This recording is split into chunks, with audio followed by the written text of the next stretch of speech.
Yeah,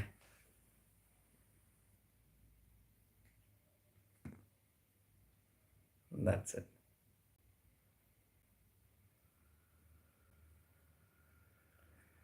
So, pranams to everybody.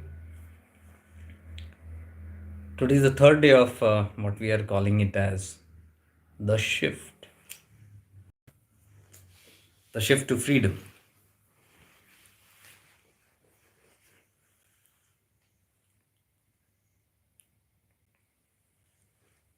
I hope I'm audible. I hope I'm audible now.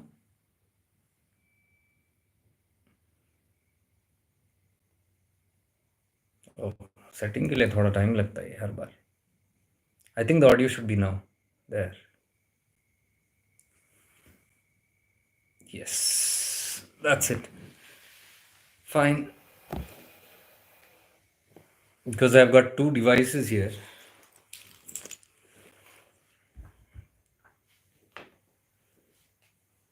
So, pranams to all of you. Let us begin this satsang with the prayer and intent that we shift. Shift from falsehood to truth, shift from ignorance to wisdom, shift from darkness to light, shift from mortality to immortality. Asatoma satkamaya, tamasoma jyotirgamaya, mrityurma amritam gamaya. Om Shanti Shanti Shanti. This is a constant prayer of all our satsangs, what we have, which says, lead us from asat to sat, lead us from all that is false to that is real, within me that is false, and outside of me which is false. How do I know what is false and what is right? By my viveka, through awareness. If the intellect is developed, buddhi is the faculty to identify the good and bad, the real and unreal. So asat, only my intellect can catch. First it catches within me. Okay? It catches within me first. There is where my life starts improving. And once I am able to see the falsehood within me, then as a reflection I can see the falsehood in the world that I am projecting. This is very important. People call this as judgment. Do not judge.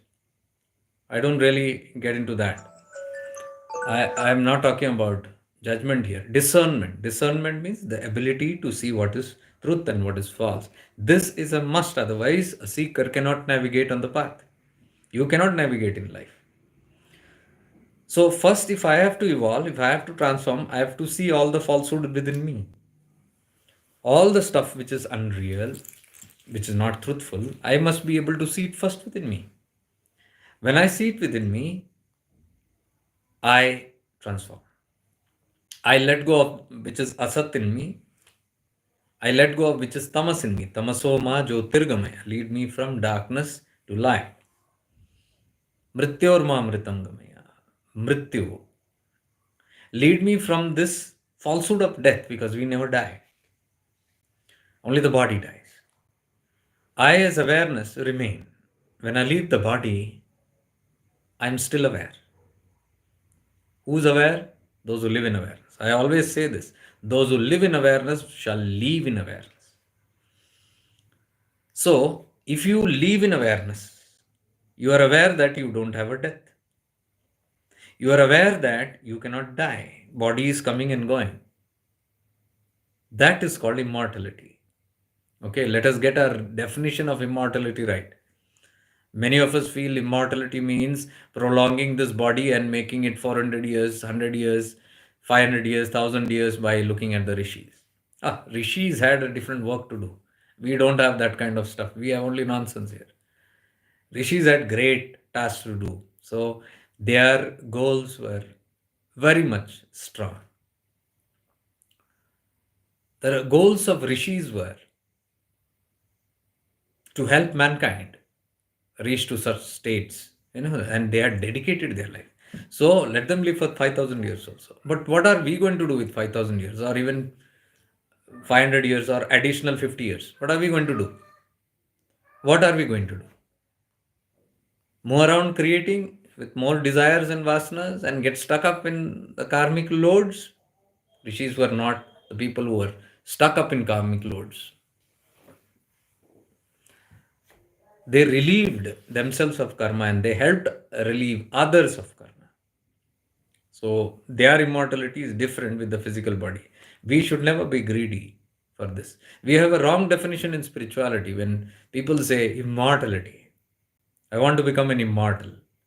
First idea that comes is if I have an immortal body. False. Utter nonsense. When we say Mrityor ma Amritam gamaya, immortality, lead me from mortality to immortality. This is let me become aware and conscious that I never die.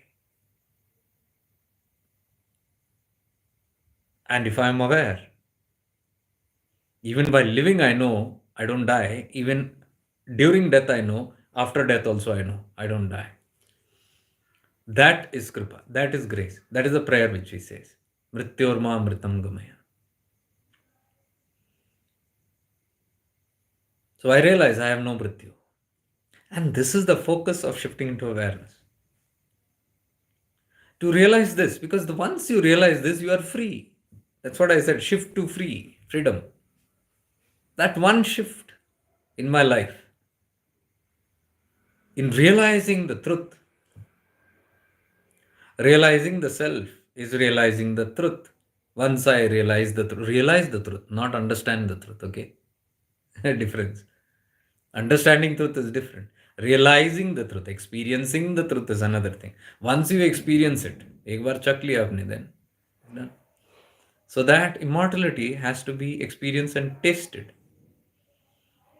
which is the result of this prayer. So we don't have much formalities. I don't use much formalities on this platform. Neither there is invocation, neither there is gratitude in this end. People say, why? That's not right. That's rude. That's incorrect and blah, blah, blah, blah, blah. You guys are sitting with your beliefs, your concepts. All these theories and philosophies and concepts which has been borrowed, which has become a belief today. I don't know why I'm invoking. I don't know why I'm saying gratitude. Gratitude I'm saying because somebody tells you must offer gratitude. What is the science behind gratitude? What is the science behind invocation? Who needs invocation? Who's disconnected? What is the symbolism of invocation? It simply means I am disconnected, let me connect now. Don't we do this?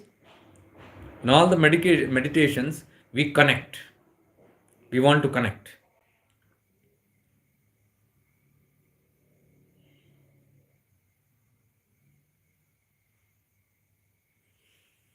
That wanting to connect, simply you are training and programming your subconscious unknowingly that I am always disconnected and only during meditation I must connect.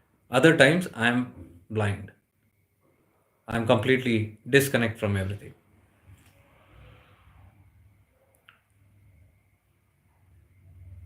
So I said no. When we are living in meditative awareness, we are 24 by 7 in that state. We practice in such a way, and when you are in meditative awareness, yoga skur karmani, you are always invoked. You are connected, you are guided, you are protected. Do you get that? बेहोश नहीं है. In awareness, it is not unconscious living. It is all the time alert.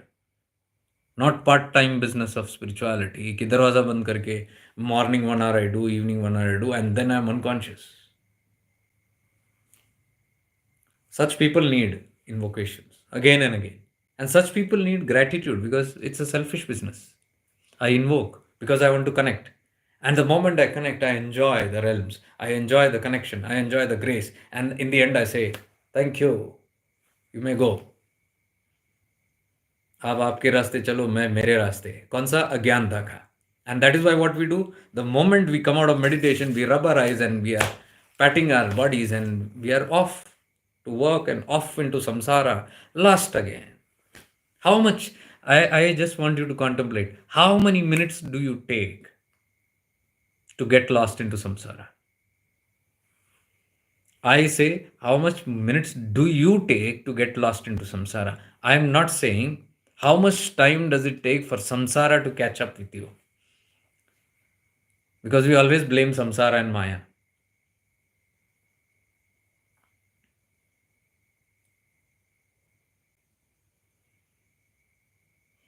Nityananda used to say, Maya doesn't catch you, you catch Maya. And Nityananda would say, does Maya have hands and feet to come and catch you? You are the one who's catching Maya. How can you catch Maya? In unconsciousness only. Only when you're disconnected, only when you're unconscious, in ignorance only, you can fall for it. And what are these practices? All ignorance only. 1 hour of deep meditation, and then I pat my bum and get up and go into this world. From yogi to bhogi, straight jump. So when I'm in the bhogi mode, and then I remember, oh my God, it's time for meditation. Rules, do's and do. Now you must be busy in this world and then you want to meditate. Now your priorities are something else. But suddenly your rules tell you that you have to time for meditation.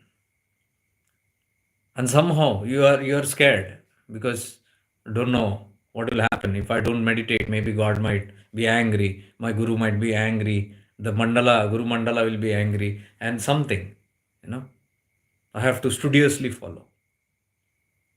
And then you close the door and you go and sit there. Maybe you're not interested in meditation. Forcefully you're sitting and you can't connect now. Enough. New headaches will begin now. Now you can't connect. Out of force you have sat. And then you waste 1 hour. I call that waste 1 hour. I see many people just waste their 1 hour in struggling to get into meditation, in doing this and that. All kind of false concepts about dhyana. We still do not understand what is dhyana, what is sadhana.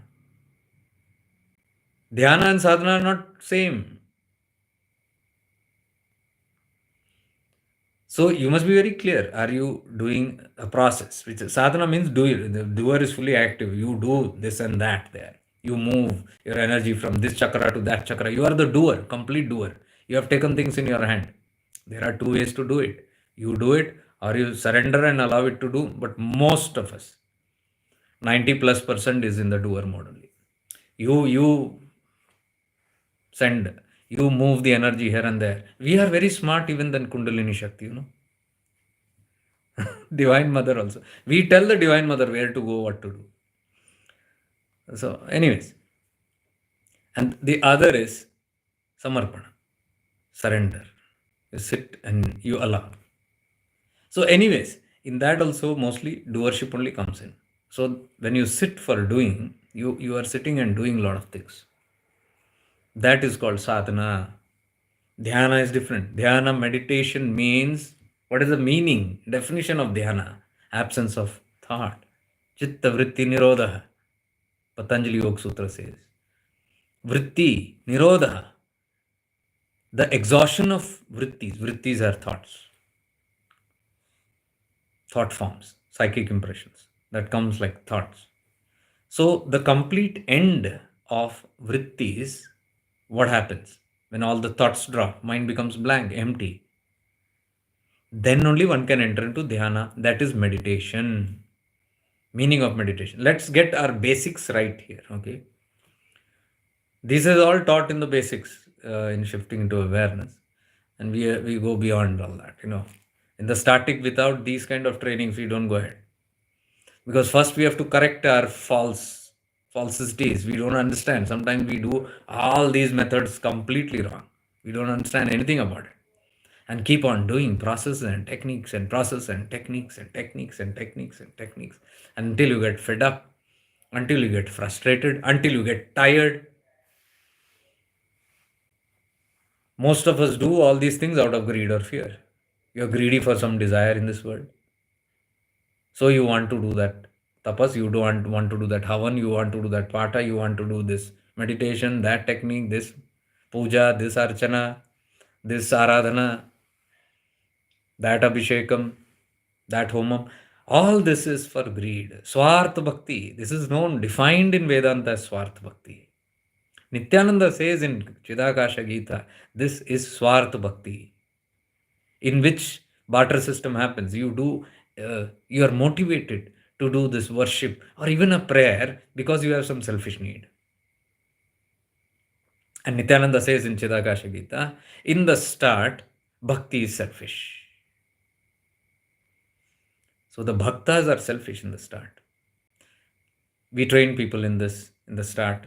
We tell people very clearly about these things. So even if you are a bhakta, beautiful, you're a devotee and you want to, there are certain ways prescribed which if you follow, you will see your whole devotion expanding, your consciousness expanding. Basics again. Swartha bhakti. Am I doing it for greed? Or am I doing it out of fear? डर लगता है this I don't do this worship or this ritual or this puja or this meditation, something might go wrong in your life. So out of fear, or somebody has told you if you don't do this, you can regress, your spiritual progress will stop, you can get into trouble, the gods may be angry with you, you're doing a bad karma. I simply don't believe in this kind of stuff. Where, because most of these rules induce guilt. Anything that induces guilt and fear, I say run away from there, from that process or that technique or that philosophy. Anything that induces guilt and fear cannot be the practice of love and devotion. Love and devotion, it overrides all this kind of stuff. It's a beautiful experience, actually.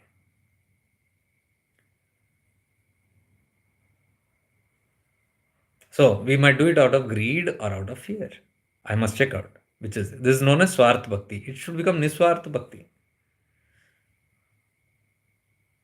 All karma that we do is Sakam karma. It should turn into Niskam karma, not by speech, not by titles. I do a karma and label it as Nishkam. Nishkam karma means my right hand doesn't know what my left hand is doing. I do an act of charity there and I forget it there only. नेकी करो और कुएं में डालो या दरिया में डालो. I never talk about it afterwards. But we put it all over the social media. That today I helped a old man, a poor man, somebody without clothes, I gave clothes, somebody without food, I fed them, and we are all over the social media. That cannot be Nishkam karma. Sakam karma it is. There also I correct, lot of corrections we must do. Otherwise, don't get into it. If we do it right, or we don't do it. Better not doing it, because there are other cause and effect when you go into that. Believing that you're doing Nishkam karma and doing Sakam, believing that you're doing unconditional love, devotion, but your bhakti is full of conditions and selfishness. They have different cause and effects. That is why most of the practices don't lead to desired results. It doesn't go into desired results. It it it stops there. After a certain point, it just stops. You can take this as sutras or tips and correct and see whatever practice you are doing, whichever marga path you are following, that's up to you. But the right approach. This comes from my 25 plus years of experience of studying and experimenting and being through various paths and understanding the pros and cons of everything. And in the end, I derived I came to know my own errors. I'm not blaming any path or any religion or any priest or any comrade or any teacher. I'm just saying some things I did not agree with, and my heart refused to do that just because everybody was doing it. And I'm so thankful I had the courage to do that. Courage comes from the inner connection that you have with the source. That source guides you, that light guides you as to Sat and Asat. This awareness, this tattva of awareness is very powerful. Sat and Asat, it shows you. Real and unreal, it shows you. Courage also, it only gives you. Courage to abide by the truth even if there you are alone, all by yourself. Never compromising on that. Then only you will get somewhere. Otherwise, you are just in the herd, just another part of the herd. There's nothing unique that's going to happen. Your life, whole life will just go following and doing this and doing that. And just being helpless there, thinking, or maybe not even getting an opportunity to think about yourself because somewhere there's a strong belief in you that you must not think about yourself. You're not unique, you're just like everybody else. You must do what everybody else is doing. So you have deep self worth issues there. I'm not a fan of any system that destroys anybody's self worth, especially the freedom. Freedom not to think for yourself must be there. You must be alert there. Because freedom to think for yourself is the freedom to voice it, freedom to express it, freedom to ask, clarify. My most of the spiritual years I went without clarity because most of the time I was a believer. I believed it, just trusted, believed it, and assumed. Lot of assumption, dangerous. Assuming is dangerous. I kept on assuming, maybe, probably, I don't know, who knows. That didn't lead me anywhere because it suffocated me. And the moment I said, no, I must investigate, and I used my awareness to go deeper, the Viveka that revealed so many things, and then stood by it, abided by it. That abidance led me to the truth. That is the reason I've made one very strict protocol here in shifting into awareness that I will sit every single day. How many days ever in a month, in a week, and clarify. We have clarity sessions. Every week we have, couple of days we have, in which anybody who is a practitioner on the platform are encouraged to ask questions. Either they can on their camera and ask, or they can off their camera and ask. Or if not, they can send a text there in the chat and ask. But strictly, I don't guide anybody offline. Strict protocol for the past 3 years. No direct, no personal advices, no WhatsApp chats, no phone call, absolutely no phone calls. No messengers, no emails, no personal this. You want anything, come in the session. If you're shy, if you don't want your identity to be revealed, then during the session you can send whatever in text in privacy. But everything will be answered because if I am teaching you something, it is my utmost responsibility to first clarify every single doubt that you have. You should not have even an iota of doubt. And then see the progress. Most of the time we don't progress because we are assuming. We are not even sure of what it is about. And when you do not know what is it about, how can you love that tattva or that method or that practice when you are not sure about it? How can you fall in love with it? How can you trust? How can you take that leap into that? You might take a leap in the start because you might believe in it. You might take a leap, but after some times questions will start coming, doubts will start coming, many questions will come. If it is not answered, then you find deep inner conflicts within. What you see outside is not matching with what you know inside. That is not good. That destroys the self confidence of seekers. I know I'm giving this open tips, maybe, and I know people will take notes of this and will say, okay, let us correct this now. Let us do it in this manner. So I'm giving tips to everybody, right from seekers to systems and all that stuff. I know nobody hears it, but you can. Probably you'll see changes. Because I see most of the videos whenever I speak, same thing is copied somewhere. So I know people are carefully watching my videos. Most of the time it is like a little bit of competition. Okay, आप कर रहे तो हम भी करेंगे. So if you are a guy who's talking about divine love and light, okay, even I also will spread divine love and light. Divine love and light is not competition. When will we scrub our heart and see this? Till when are we going to play around? Why is our Viveka not showing us these things? Why are we not conscious about all these things? We are still in the small attitudes. We are talking very large here. I'm not talking about large crowds here. I'm talking about the large vastness of your experiences. That's what I'm interested in here.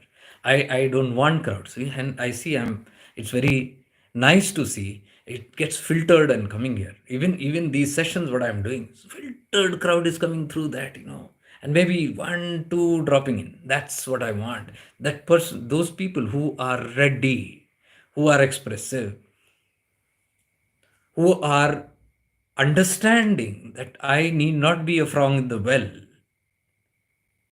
बस पहले पता चले कि मैं frog in the well हूँ. Well मतलब अपना ही दुनिया. इतना ही मेरा philosophy. This is my theory, this is my concept, only this much. Out of the well I don't know. Why you don't know? Because you're not encouraged to come out of the well. You're not encouraged to go out of the well. You'll see this very clearly. Be here in this, in this. We'll keep you in this. These beliefs, these concepts. You have to agree only to this. Nothing else. Don't look here. Don't look there. Don't explore life. Don't explore scriptures. Because in the scriptures, a lot of secrets are there. I'm telling Devi Kalotra. Explore it. So nobody wants you to go out of the well because you might go and scramble upon all these things and then create a lot of problems in the well. Anyways, that's the issues and the problems and their free will of the wells. I'm not talking about the wells. I'm talking about the ones who want to jump out of the well and explore. I am like that. So I understand. And it's fine. That's what I said. Let me do this Sunday webinar. And I told everybody it's a common webinar. Most of the people in our team have done it. If you want to come in, otherwise it's okay. Don't do it. You guys know about it. Basics. The basics are very powerful. It's a foundation of the whole system, which can make you free, which can give you the courage to be free.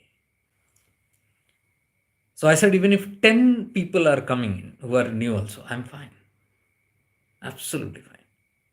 Because I know even in the 10, there is some great possibility than having 500 or 100 who are all scrambling all around, who are simply believers and simply frogs in the well, because they will come peep and they hear a truth, they will jump back into the well. It's not going to work, these kind of. Anyways, but I'm giving openly these tips, even if you're a frog in the well, and if you want to take these tips and go back into the well and practice, you will be well there in the well. You'll do good there, I'm sure, because there are a lot of misconceptions. You clear it out very clearly. Okay. So take these, what I'm saying, very with an open mind. Otherwise, you'll reject it, or you'll resist it, or you'll attack it. Loss is yours. I'm out of this. I'm free. I'm very happy. Mast mola. I want others also to become mast mola. Purposeful लगता है, meaningful लगता है life, जिंदगी जिया ऐसा लगता है, ऐसा कुछ हुआ तो. And I don't care, maybe even 10 or 20 or 50 also. By the end of this body, even if that happens, fantastic. So it's not a large scale project. I don't want to go large scale. So I deliberately keep talking these things so that people move away. So I get the right kind of crowd who are willing to awaken their viveka, stand up for themselves. And once we have these kind of people, then we work on deeply on all self-worth issues, all your past stuff, heal all everything. But that will not come first. We do healing and self-healing and purging and releasing and all those multiple lifetime stuff, garbage throwing, and then going deep and doing inner shadow work and inner child healing and inner alchemy, all the transformation. Those things are done only after we find the right people, because then it will literally bring good results. So that's the protocol that we follow. Here we do not follow anything. It's very simple. We keep it as simple as possible. No formalities. कहीं अगरबत्ती नहीं दिखेगा आपको यहाँ, कहीं घंटी नहीं दिखेगा, कहीं माथे पे तिलक नहीं दिखेगा, कहीं गले में डिफरेंट टाइप ऑफ यंत्र नहीं दिखेगा, हीरे जवाहरात चांदी मोती सोने के, वो सब नहीं दिखेगा, ना अंगूठे दिखेंगे, ना कोई माला दिखेगा, ना कोई वस्त्र दिखेगा. It's not there, it's not needed. I'm simply trying to tell you, suit boot maybe you can be illumined. It doesn't matter where you are. That is state of Jivan Mukta. Nothing must change. Nothing should be put on, added on. We subtract things from within, not add on the outside. ये तो carcass है. You put red color on this, orange color on this, blue color on this. How does it matter? By the way, this is a nice, beautiful T-shirt somebody gifted to me. A set of T-shirts in retreat. Uday Kumar ji from Coimbatore. A lot of love he has.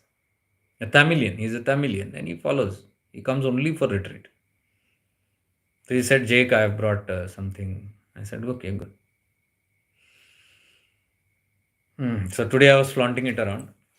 But I'll not flaunt it on the internet, nor will I distribute this to people, because I don't want this to be branded. We are breaking brands. This is somebody's love.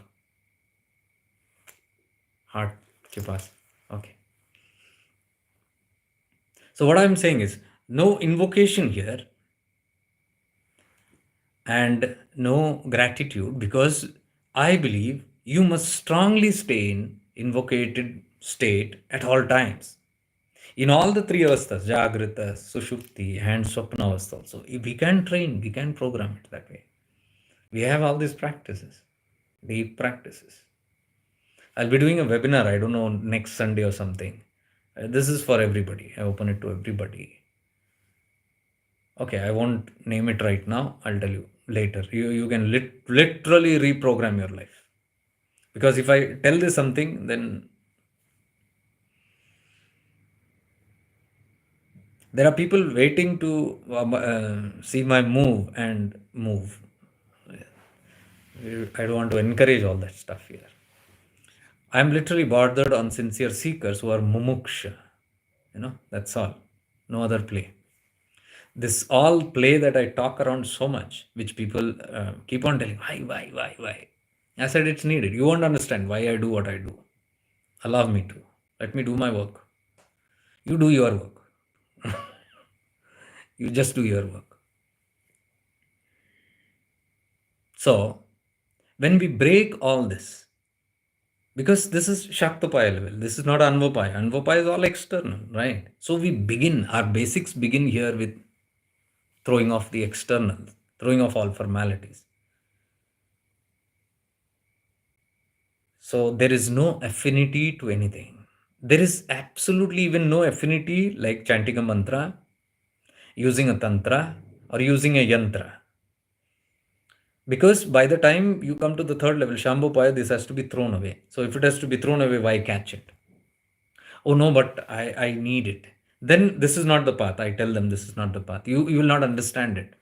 With due respects, if I feel I must worship, if I must, because many people have come here and then, after some time they have said, no, no, no, I love doing Abhisheka. I love that. I say, great thing. It's beautiful because it's not easy to get devotion to God or Guru. Having devotion to something higher than you is good because it's going to help you build discipline.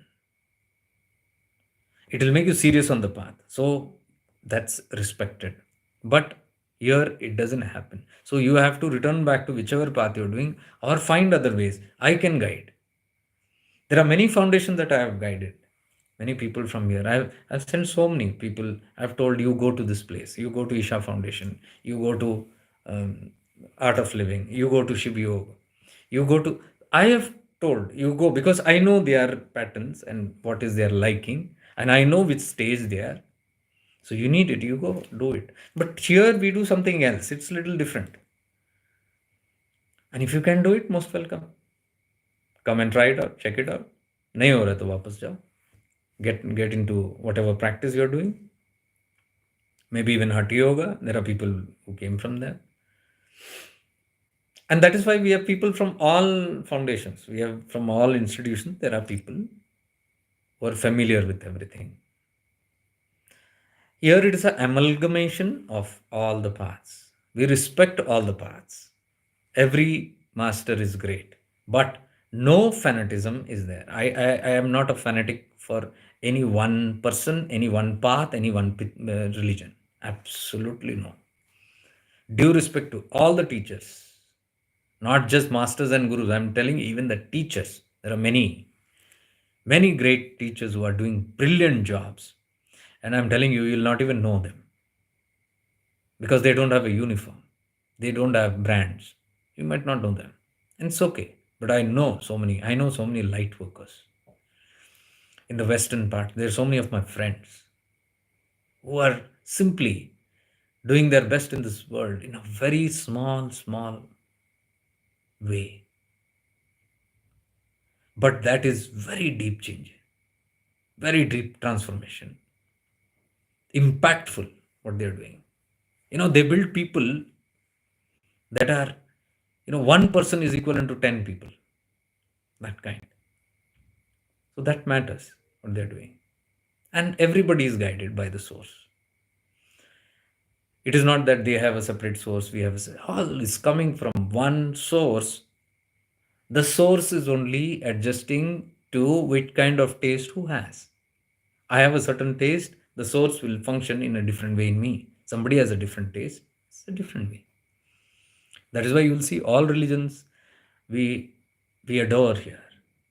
Even Sufism, Islam, Hinduism, Buddhism, Jainism, Parsi, Christianity, whichever you take, there are gems in all of this. I personally practice, even in the worship places of all these places. I put so many videos and so many things in all my whole life. Absolutely 0% no resistance to any, because that is what ultimately we have to reach to oneness. Why wait in the end? Why play around with diversities and break everything and take tensions and get into the drama of separation and all that, and then you keep working many, after many years you come to realize, अरे बाप रे, इसके अंदर भी वही चैतन्य, उसके अंदर भी वही चैतन्य. Somebody is doing this drama, somebody is doing this is the play Leela of God. Oh my God. Shiva only wants to play it, or God only wants to play it in a certain way. Some things are going on, and I didn't know it. I took it so seriously. Life is wasted. So we begin with the basics here. Basics of oneness.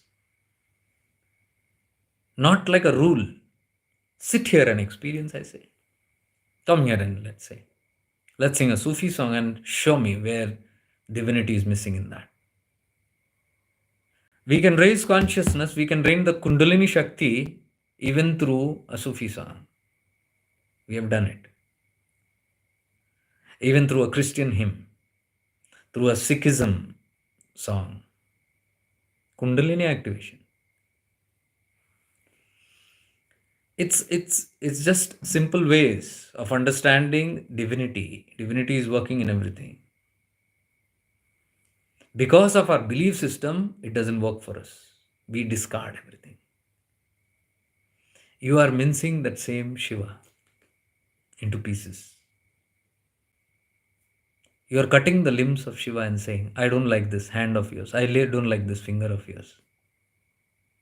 Because every part of his limb is connected to something or the other here. Anyways, that takes very deep evolution, deep maturity to even understand these things. So, when people understand this, I know, yes, they are Shaktopaya kind of people, and now they fit from here. So, I was talking about this Swartha Bhakti and Swartha Karma. Change, fine tune it, and see your life changing. Don't do it. The moment you see that it is not, it is Swartha, it has selfishness in bhakti or in karma, drop it and don't do it.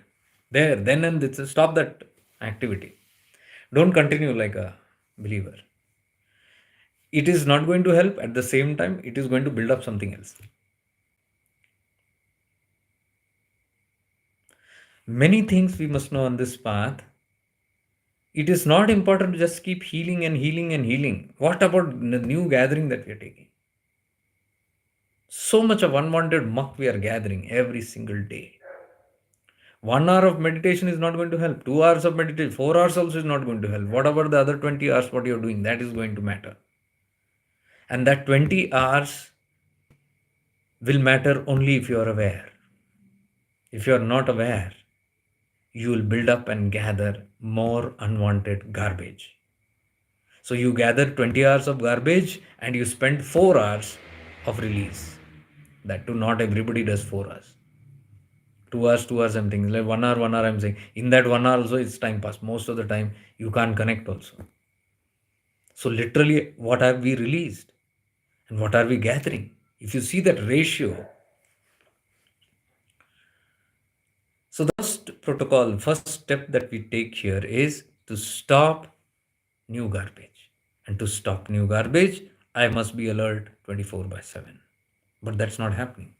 I try to keep alert, but it's not happening. Yes. Then you must put in certain devices that we have all these protocols. Sunday, I will be teaching these same things by the impact of which, if you do it repeatedly for a certain time, you'll see that awareness starts rising in you. You have to shift into awareness, shift into awareness, shift into awareness till you live in awareness. So, shifting into awareness is good.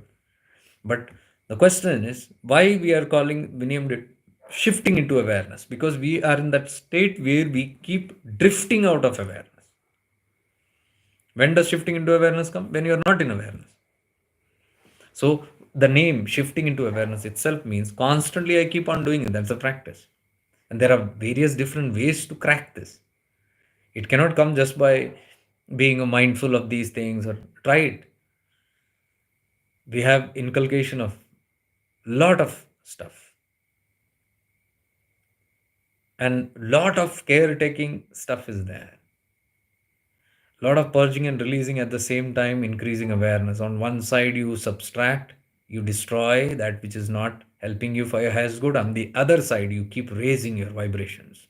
That's a powerful combination. That's what we do here.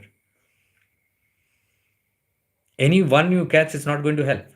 If you only keep on releasing and not increasing or expanding your consciousness, it's not going to help. Or if you only keep on meditating and meditating and meditating, but not taking care of handling new garbage due to unawareness, that also won't help. Both needs to go. So that's how somehow by this, the grace of the Lord, this 2 to 3 years saw very foolproof practices being designed. That is the reason I never spoke about it for the last 3 years, because even I didn't know what I'm doing. I knew I'm guided, and that's the today's topic of relax. Everything is fantastic and fine. You are where you are. That I will emphasize on what I'm trying to say, because I've realized that only in that mode can things happen. That power has to overtake you. Till I'm the doer, nothing is going to work. And that's the basis. That's the basic of shifting into awareness. You shift and you stay and you stay and you stay and you expand and you expand and you merge. You are completely dissolved in it till a time comes when that divinity takes over you. Then it's the divine play. Then you watch how the divine is playing. Then you see the difference of when I lived my life, what happened, how did it go, and when something else is taking care of this life, what is the difference?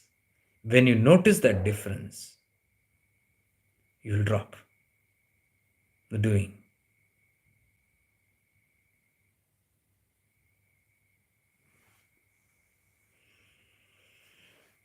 Don't bother. Don't keep answering those things and all that. It doesn't need so much of time. ये सब time pass होता है यहाँ पे. हमको ये बकवास करने में कितना समय जाता है. सब चीज़ें चैट वैट करते रहोगे. You're not paying attention to what I'm saying. This is your chanchal mana. How does it matter whether it comes to you through Zoom or through WhatsApp call or through Facebook, or you're seeing it, right? Right now you're getting it, right? Why can't we connect here? Why do you need something else? See, this is awareness. I become aware suddenly. Why the hell am I getting distracted here? Chanchalta. Chanchal mana. Now what do I do with this chanchal? These are seekers kind of questions. What do I do now? I'm noticing it. I'm noticing it. I'm observing my flaws. I'm observing these things. Then there is further work. But if I don't observe only,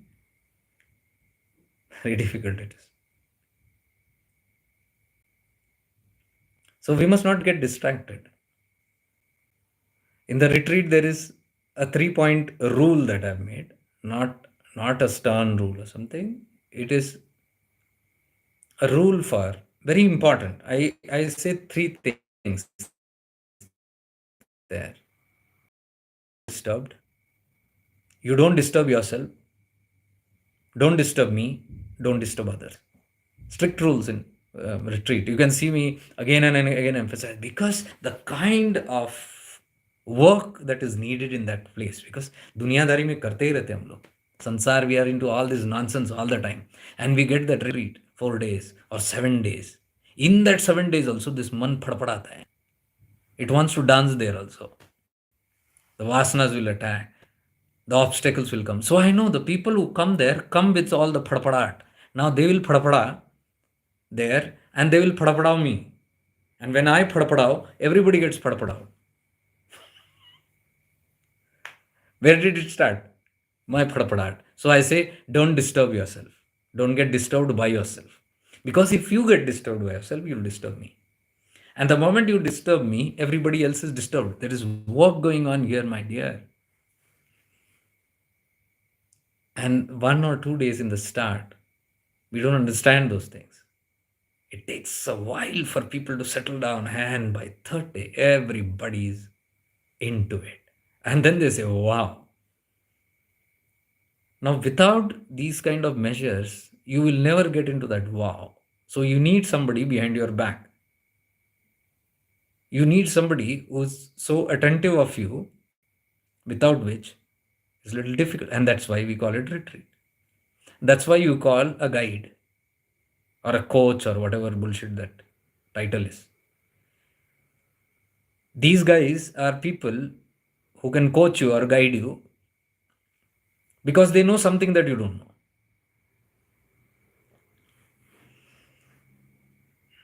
So sometimes when people feel they know little more, I tell bye bye. You can go because you're not going to learn anything. Sometimes they come to teach. from their intellectual stuff. You need thorough experience into what you do. So all these junk, this kind of war is there. After this, all Notanki settles down, then spirituality begins. So first I keep on dealing with all these kind. Now I have got good mastery over it. So I clearly have made those filters. So it's very easy now. But it's all needed. Okay, all these things are needed. And I'm telling you, if you want results in your life, if you want to see great spiritual expansion, there are certain things that you must take utmost care of. Or you can join the platform. You join the platform and you will get guidance, complete guidance. But this is not done live. No live stuff and no personal. Nobody's favorite here. Nobody can say I'm special. However rich, poor, whatever you are, or however my friend, even my friends, my close friends, even I don't give them that privilege. It's equality and it's on your openness. We just look at that openness and pour in there whatever needs to be poured, and things work.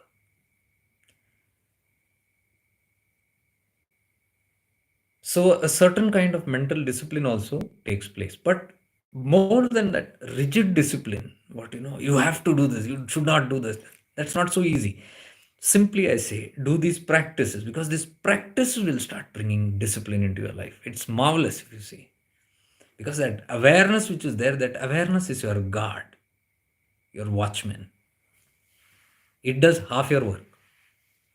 So a seeker is free now because the awareness is doing half the work. Otherwise, the doer has to sit doing everything. It's very difficult.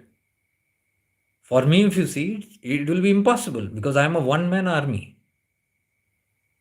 I do everything A to Z here alone. And that's not possible without awareness. That's what I want to even demonstrate. Even if you see me doing work for 6 hours, 8 hours a day, then there is something you must question. What is that something with which you are doing? It should not be those crappy questions like, what do you eat? Where does the stamina, where does the energy come from? ये सब अन्नमय कोश वाले talks है. Anvopaya types of talks. In Shaktopaya, you understand it's not about physicality. There is something else that's happening. You must be inspired by that. That's what you say when you look at someone. You want to find out what is that secret. Here it is. If you want to find out, here it is. Because if that seeking is there, the sharing is there. Without seeking, no sharing. So sometimes we feel, no, I'm very superior. I need somebody to give me coaching, home tuitions. Sometimes I have a second kind of an attitude. I don't want to be serious on these things. I will do whatever I want. And, I'm like, I'm not dependent on you or anybody like that. I'm very independent. So I move around and then I wait that this person should come and teach me something. This person should welcome and say, आइए आइए आपका स्वागत है, please पधारिए, आप बहुत बड़े शख्स हैं, आप आके हमारे दरबार में बैठिए, हमारे संग बैठिए, हम सबको. There are such people also. But unfortunately, I'm not blaming them. These are little kind of ignorances. We must understand, if I want something, प्यासा कुएं के पास जाता है. You can't sit there and demand. So we cannot be someone like, I'll sit at home. I'll take these techniques. You send me a link. You send me through WhatsApp. You send me an email. You send me. कौन से 30 मार खाओ आप? Because this is not a seeker. There are so much of sutras. There are so many sutras which needs lot of sensitivity and reverence on this subject itself. I'm telling you, if you become that sensitive, you'll simply absorb like a sponge.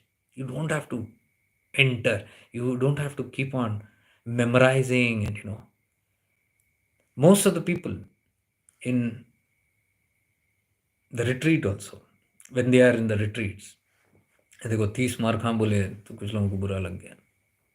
लगो भाई, निकलो, आप जाओ, आराम से जाओ, जहाँ पे आपकी खातिरदारी हो जाए. यहाँ नहीं होती है. I'm not interested in scolding people or being stern with them. I'm simply seeing the blockages by which it is not able to enter you, and I'm attacking that. So if you understand it's for a higher cause, then you'll allow that to happen. You will catch the point and you just change. That's the whole thing. It's not about battling with anything. So it becomes so sensitive that everything is on the consciousness level. Like in retreats, they say, I'm feeling guilty. And say, Bhai, I am feeling guilty. What happened? Oh, when you're talking, I'm not able to understand anything. I am lost. I went to sleep, or I could hear you far. It's coming and going. I said, don't worry, that's Tandra. This intoxication which is there, that's Tandra. And what is called as sleep, that is not Nidra. What's happening to is Yog Nidra. Because if it is Nidra, your body will drop. But your spine is straight. Your head might go down, but your spine is straight. And for the past 1.5 hours, you're sitting with your spine straight. You are not here. That's still okay. You're entering into samadhi, coming out of it. You are in the in-between states of Yog Nidra, Tandravastha. Sometimes you're going deep into the state of samadhi and beyond Turiya and coming back. All this because practicing is going on. Oh, but we don't understand what you say. It's not needed. What you hear is Vaikhari. But with every word, there is a vibration, there is consciousness. Consciousness, your awareness is catching. It is a talk between your consciousness and my consciousness. My higher mind and your higher mind, or whatever you call it, higher self and your higher self. They are interacting. So things are being communicated and transferred on a different level. You might not understand it. And it's okay if your mind is not able to grasp it. So I say, forget the Vaikhari. A lot of things are happening at Madhyaman Pashyanti. Let it happen. At the right time, you will know. You'll simply know, though you did not capture it in your notes or into your head. How does that happen? That's that's that's what happening. That's what I say as sponge. We must be like a sponge. Sponge comes only when you are ready, prepared, sincere, mumukshu. You have intense desire to be free. You have reverence and respect for that topic, that subject, that state, that environment. No cunningness there, no fickle mindedness there, no swartha there. Pure intention. It works like this. You'll see grace. You'll see grace. You're floating in grace. So, grace is not difficult to get. You don't have to beg for it in the temple. You simply have to make yourself in a certain way, and grace flows. In Arunachal, I always say that. Grace is bombarding here in the room, right in front of your face, into your being. You're not aware. Let's see by day 2. By day 2, people start experiencing it. Why? Because they become sensitive here. It's about you, not about Arunachala. It's not the magic of Arunachala, it's the magic of you.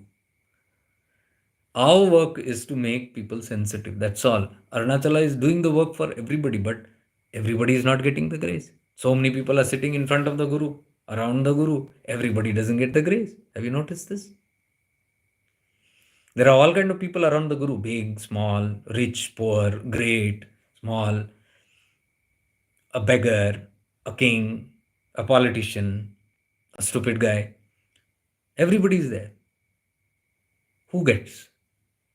Does anybody get by status or name and fame and or religion or the closeness to the Guru? Tell me. You can be very close to the Guru yet be miles away. I see this and I'm seeing it today also. You're sitting right next to the Guru, but you're so far. Your Guru is so far from you. You are so far from your guru, being right there in the vicinity. And there can be people who are miles apart from their guru, and both there is no difference. They have become one. The guru can function through anybody, anywhere, anyhow, without having protocols. Because the moment you put protocols, there will be problems. So there are many things that is in the background only. That's good. Anyway, what I'm trying to tell is all these doesn't matter. Your vicinity with the guru, your rapport with your guru. Some people want to keep rapport with their guru, और वो rapport रखने वाले को रपटा मिलता है. And some people who are just simple, and even at distance, they can simply absorb because they have become sensitive. It is not in the guru. The guru doesn't give anybody favor. आप ज़्यादा ले लो, आप कम ले लो. He is like the sun, he's shining. Arunachala is like the sun, he's shining. It's shining. Who comes in the vicinity of Arunachala should know how to behave, how to be. Who goes to the guru should know how to behave, how to be. They receive it. I am not reading books and telling you. All tried and tested. All my life experience talks these are. Out of experience only I will talk. I will not talk anything which is not in my experience. Sensitivity. Yeah, I'll answer the questions if you have any questions. Let me complete things. Many a times the questioner is not there by the time I come to answer, because I usually do the answers in the end. So most of them are not there. And that's okay. If they're not there, we don't answer, because yesterday's story you heard, right? The king comes to the sage and says, give me all in just one line. I have too much of problems in my life. I don't have time. Because you don't have time only, you have a lot of problems. Because your priorities are so much. You sit there where you are, and then you can get everything. You go to Arunachala, you go to Kanjangad, you go to Ganeshpuri, and be there 4 days. We have retreat now in January. And I think in February I'll keep one in Arunachala for level 1 people. Because almost like 2 years we have not done that. I've been focusing on these deeper levels. We will have for the deeper levels one in somewhere May or June also, level 2. But level 1, I'll keep the basics. You come and experience and enjoy Arunachala. Learn what grace is. Learn what samadhis are. Learn, understand the power of this hill. Converse with the hill. Sit in the shade of that hill. Fall in love with that hill and experience the grace. I would like you all to experience that grace. It all happened to me. So I'm very overwhelmed to introduce that to others. And you see what is Giri Pradakshina, what is Girivallam. It's a 15-kilometer track that you have to go on the foot. We go every time. And the Mahima during Purnima days or Shivratri days, how the grace multiplies. It is not about the hill again. If I go as an ignorant being, nothing will happen. पूर्णिमा में जाओ या महाशिवरात्रि के दिन जाओ, घुसेगा ही नहीं अंदर. So we make people sensitive. So it doesn't matter whether we go there on auspicious days. I've stopped those auspicious days. I say every day is auspicious because the hill is radiating. You come here and be in a certain way and see. You will make it Mahashivratri even today. You must have the capacity to make it Mahashivratri or Guru Purnima on that day where you are there. You will receive it. So you are welcome. Anybody who wants and who are, now you know the protocols. If you are dedicated in a certain way, you can always apply. This is all again by not a public program. So all the retreats are not public. It's not just open to everybody. You will have to do the basic practice of shifting into awareness. Otherwise, you cannot, because we practice this only there. Without this, there is no sadhanas there. There is no chakra meditation. There is no that meditation. There is no merging meditation. All that is not there. It is you becoming sensitive and sitting quietly and seeing what happens. The magic when you still down. So the process are a little different. So you need training for that. You need to be a part of the sessions. You need to be a part in the at least the basic stuff you must have done. Only then we allow for retreats. Because I'm not a tourist, I'm not a guide. आ जाओ, let me show you a Jiva Samadhi. This is the Jiva Samadhi of so and so. That is the Jiva Samadhi. Sit and meditate. Wow, Mahima gao. Oh great, that Siddha was great. This Siddha was great. पूरा जिंदगी इसी में चला जाता है. About Jiva Samadhis and Siddhas. उन्होंने तो बहुत तोप मारे हैं. आपने क्या मारा? Question comes to that. They took Jiva Samadhi. Okay, fine. What about you? What are you planning to do with it? Or are you only sitting glorify? My guru did this. My guru, mere guru mahan, Nityananda Mahan or Shivananda Mahan. We keep on saying, gurus don't need this. उनकी महानता आपकी growth में उनकी महानता है. You evolve, you liberate, you self realise, वहां गुरु महान बने बिना कुछ बोले, बिना डिंडोरा पीटे. ये भजन गाने से कुछ नहीं होता. 24 hours you keep on singing मेरे गुरु महान और सब उल्टा काम करते रहो. You move in the opposite direction and you praise the Guru. When can we become like that? When by becoming like the Guru is the महानता of the Guru. देखो कितने महान गुरु कि उनके सानिध्य में ऐसा एक change, as somebody has got illumined. तो गुरु अपने आप महान बन जाएंगे. डिंडोरा पीटने की जरूरत नहीं है. You'll never see me banging the drums. वो पहले था एक जमाने, अज्ञानता का जमाना. गुरु महान गाओ, भजन गाओ, उनकी प्रशंसा करो. प्रशंसा नहीं, इन प्रशंसा is in what you are, because this is his grace.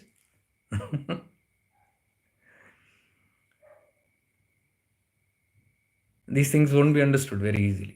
Anyways,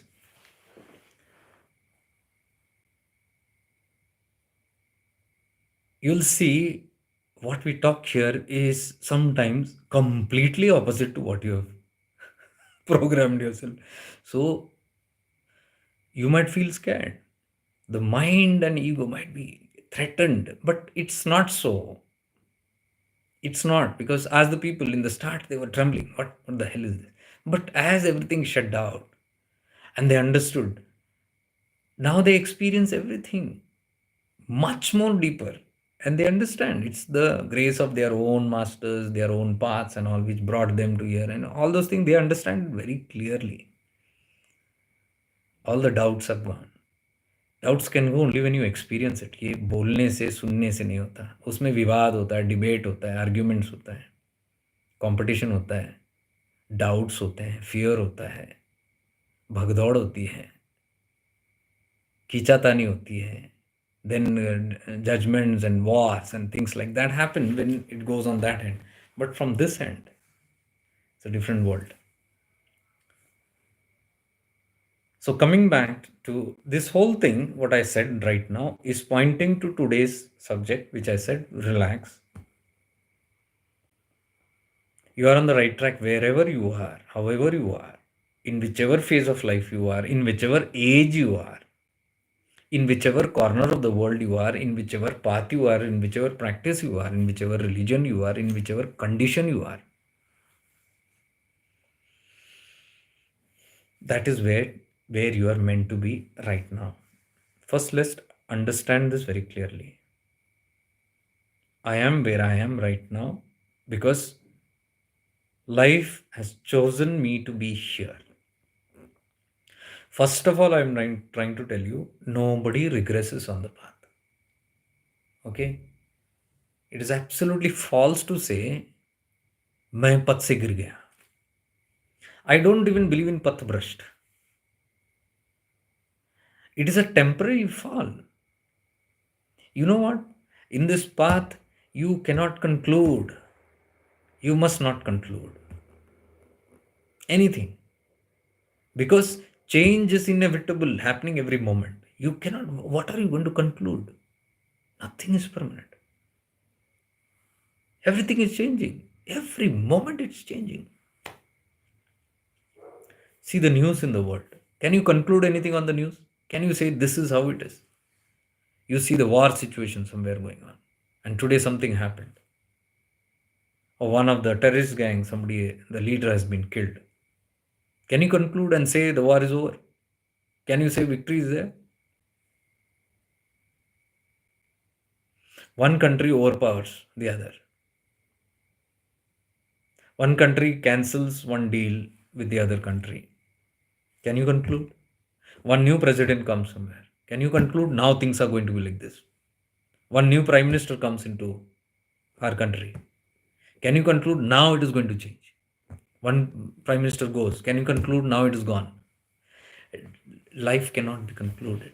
It is foolish to conclude.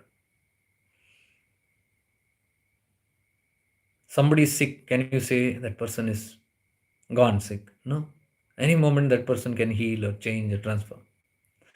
A person is in very good health. Can you say, conclude it? Person is healthy. No. Very next moment you might say this person is lively in. No. Next moment you might fall dead. Somebody falls dead and you might say this is concluded dead. No, you don't know. Some resuscitation or some miracle or something like that. Or maybe in a coma or something. You can never conclude with anything in life. Then how do you conclude that I am fallen? How do you conclude that my situation is permanent? Whichever situation I'm in, nothing is permanent. Everything is changing. I must notice this change, and then I know this too shall pass. Everything will pass. That's the secret of this path. And that's what I believe in training people into. Training not by lectures, by getting them into installed in their experiences that this too shall pass. Nothing is permanent. A disciple went to a guru and said, my life is in toss. It's been months to years, my life is not changing. Horrible time. I don't know what to do. I'm helpless, I'm hopeless, I feel like even dying. I don't know what to do. And the Guru says, come here. I'll give you a mantra. You recite this faithfully for the next couple of weeks, and it will surely bring result. He says, what is that? And he says, the mantra is, this too shall pass. ये भी निकल जाएगा. ये वक्त भी निकल जाएगा.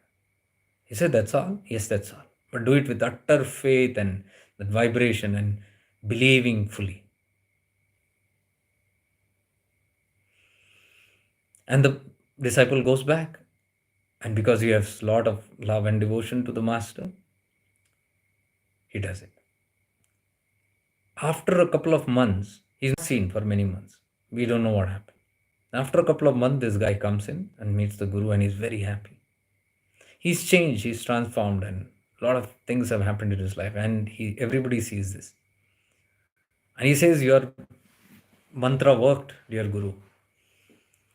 I did what you said, and I'm so happy. All my troubles have gone. My God, how many years I've been in mess, misery, sorrow, suffering. Today, everything has changed, O Lord. Thank you so much, dear Gurudev, for this. And the Guru says, this too shall pass.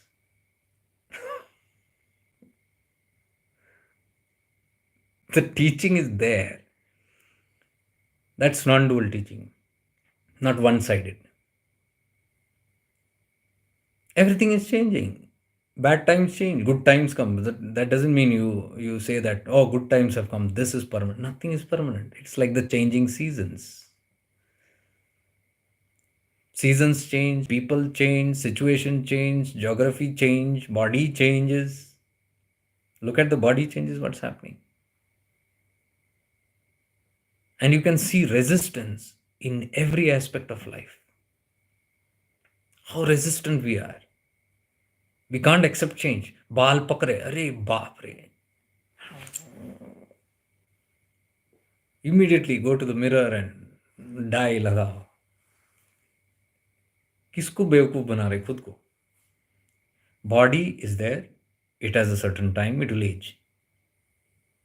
बाल गिर रहे हैं, wig लगाओ या hair transplant करो, कुछ करो कितना, how much of resistance to truth. Truth क्या है? Body is decaying every single day. Body is aging single day, and you're trying to maintain it. One day it will crash. It will be a big, big shock.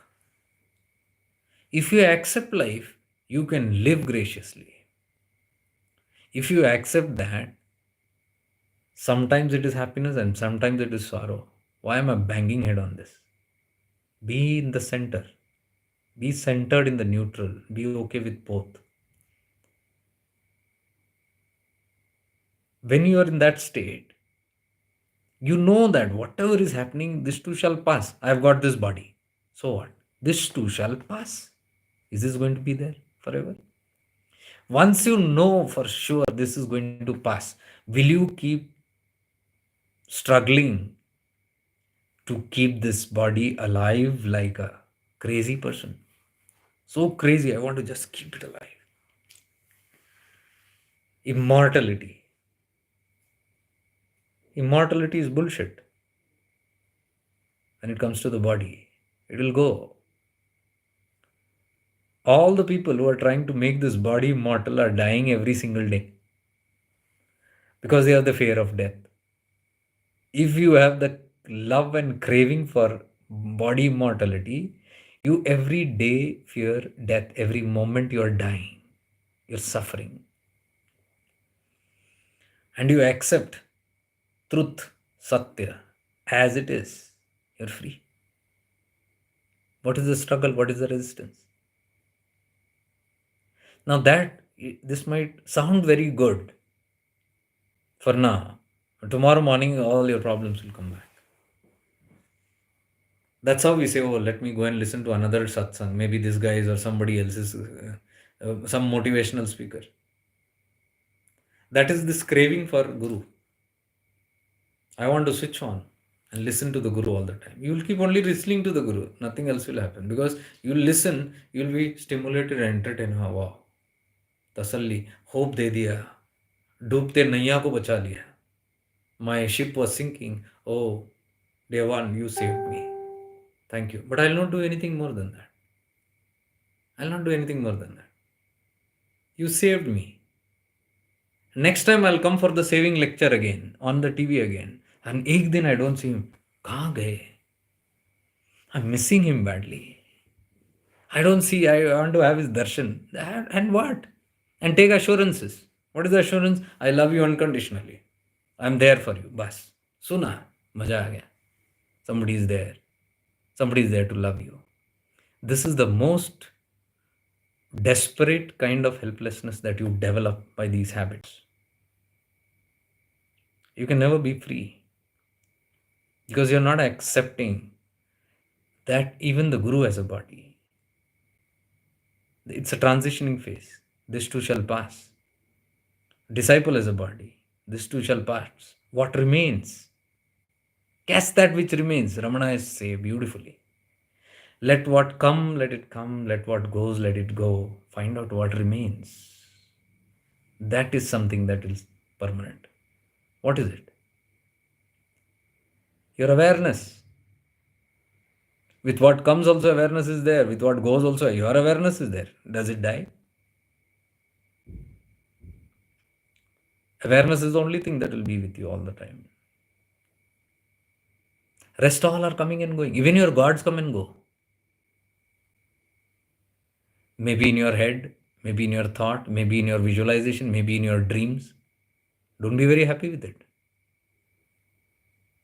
Ramana talks about this when one of his disciple, much before when he became before becoming a disciple, Papaji of Lucknow, he used to have darshan of visions of Krishna and real visions. So he was contented that now he has met God. That's God realization. So he goes to Ramana. And incidences take him to Ramana, and then for many days he's not seen. And one day Ramana sees him in the room and he asks, where were you? He says, I was on the hill and enjoying and having darshans and things like that.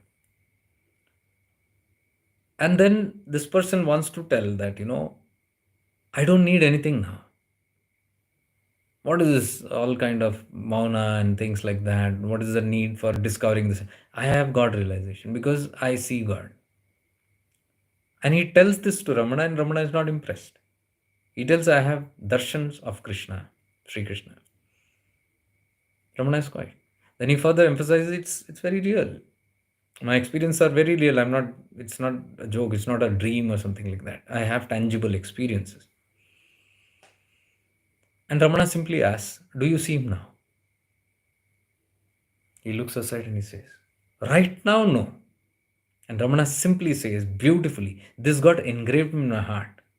Exact words of Ramana. He says, what comes will go, what goes will come. What comes and goes cannot be real. Catch that which is always there. Catch that which is real, which is always there, which never had a beginning, which will never have an end. That is your soul, the self. Catch only that. What does this show us? Don't be impressed by even the passing dreams and passing visions of gods, passing people in your life, even the multiple teachers that pass your life, multiple philosophies that pass your life. Don't be impressed by it. They are all passing cloud. They all shall pass. But what shall remain is you, the awareness. Bring your attention more and more to that which remains. Your body will fall off one day, but you will not die. You, the awareness. That will build up another body, but that is also going to pass. Life will pass. Death will come, but death is again not permanent because death also will pass. Another life will come. All these will come and go. But one thing will always remember, the you, the I, the real I. That is why all the investigation here leads to who am I, into understanding who am I. That is what the basic training here is. And how to do that. How to find who am I. It doesn't come by intellect. It begins with intellect. It ends beyond the intellect. Because this search for the self inquiry is beyond the intellect, it's a little difficult. This is not Ramana's discovery. This was taught by Yoga Vashishta. Vashishta Mahamuni, in Yoga Vashishta it is there. Vashishta Mahamuni to Lord Rama. Lord Rama was taught this self-inquiry. Who am I? You read the small booklet, Yoga Vashishta Sara, verse, chapter number 1, verse number 5, where Vashishta is giving this self-inquiry to Rama, so that he become a Jivan Mukta. Here our aim also is to become a Jivan Mukta only, moving towards Jivan Mukta, not even moksha. It is just being free while in this living, and rest takes care after that. So there he gives to Rama this practice. And you say, he says, the Guru says to the Shishya, that means Vashishta says to Rama, to destroy the disease of samsara, you need the self-inquiry practice of who am I. And Ram practiced who am I, self-inquiry. That is what we practice here actually. Ramana redefined it in a very beautiful way, the whole experience. Because it's not easy, because this is the practice of Rama. You know who Ram is. Somebody beyond the intellect only can grasp that. Intellect can guide you till there. After that, it's a free fall. That is why many people don't get who am I. When I had begun doing retreats 2 years back, some of the foreigners, the Westerners from Germany, Holland, Canada, US, and those were all senior guys who settled down there, who came in their 70s, started coming to me one by one, and they had a network, and slowly they came, all seniors, All of them seniors, no young guys, all seniors. So around 11 to 12 of them were there. First, when they came to me, it sounded a little funny for them. Many had come in the start. Some just went away and said, "What blah blah is this?" I remember trying to convey a simple method of becoming aware of your toe. Now, toe, पैर का अंगूठा, what aware? So you go into the details, we go into that. We can spend hours on that. Even one part of our body, we can do that. So when we started, because it's not easy to catch the self, but you can catch your toe. You cannot become aware of your soul, right? You cannot even become aware of your mind immediately, but you can become aware of your body part, your toe. So I said, begin with it. 40 minutes went into it. Some of them were deep into it. Some entered into trance, some were entered into samadhi, some were lost. A couple of them didn't get it. They were scratching and doing this and this because mind is active. There were some protocols I said you have to do that, otherwise, the mind will not allow you to go in. They didn't do it. So they were busy judging me. What is this guy doing? A toe, this, that. And they're looking busy. What is this happening to this person? Somebody is in trance. Is he going mad or something? Somebody is having some jerks. Oh, what is this guy doing? Somebody is like, is this guy sleeping or is that meditation? Busy in that. I am aware of everything, but I continued my work. And in the end, they all said thank you and went. Later, I got a feedback. Some of them, Jake, were disappointed. And they said, we sat for 40 minutes with this guy, and that all that we know is the toe.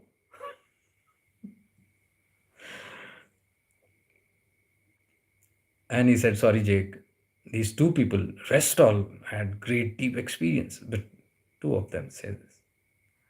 I said, don't worry. I feel sorry for them. I understand why it's happening.